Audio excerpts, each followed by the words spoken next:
7 Australian Prime Ministers, Generals and Governors, Aboriginal leaders, actors and singers were all side by side today to farewell the old comrade, Gough Whitlam, at a memorial service at Sydney's Town Hall. The stories flowed from family, friends and admirers. Tales of the former PM's wartime service, his generosity and foresight, sense of humour and sense of duty. Gough Whitlam helped with the planning, but he didn't count on this. The Town Hall, Labor's cathedral, his memorial turned into an old-time Labor rally. Paul Keating reunited with wife Anita, greeted with a standing ovation.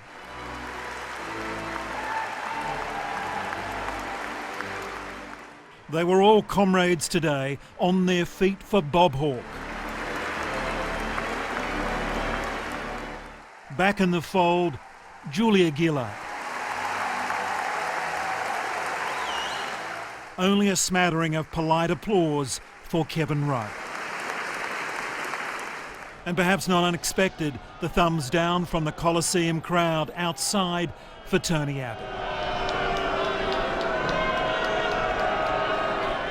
It took Gough to bring them together. One sitting PM and 6 former Prime Ministers. History left, right and centre. Abbott chatting with Bob Hawke.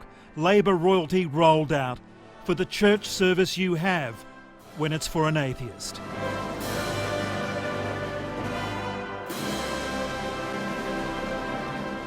Gough chose this venue. Of course he did. The People's Hall. But it wasn't his first choice. His first choice was to have a funeral pyre in the Senate. Mr Whitlam's former speechwriter tried to distill the essence of the man he knew so well. Optimism, enthusiasm, confidence against fear, prejudice, conformity. You didn't need an entry ticket to get inside the Town Hall to hear the tributes. It was like they were echoing across the country, online, on TV, on the streets, and in so many public places. Kate Blanchett was a toddler when Gough became PM, but she's ever thankful for one of his policies. I am the beneficiary of free tertiary education. She was speaking to the converted inside and out. I was but 3 when he passed by, but I shall be grateful till the day I die.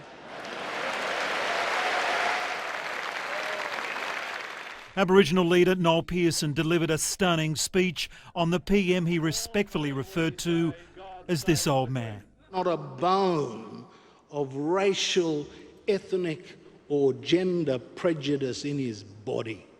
Paul Kelly sang about Whitlam's groundbreaking decision to hand land rights to Aboriginal elder Vincent Ngari.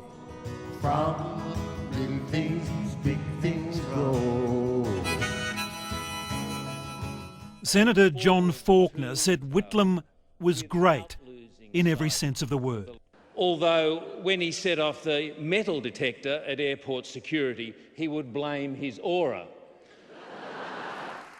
Gough Whitlam's son Tony recounted how Gough all through the 60s was devoted to his Werriwa electorate.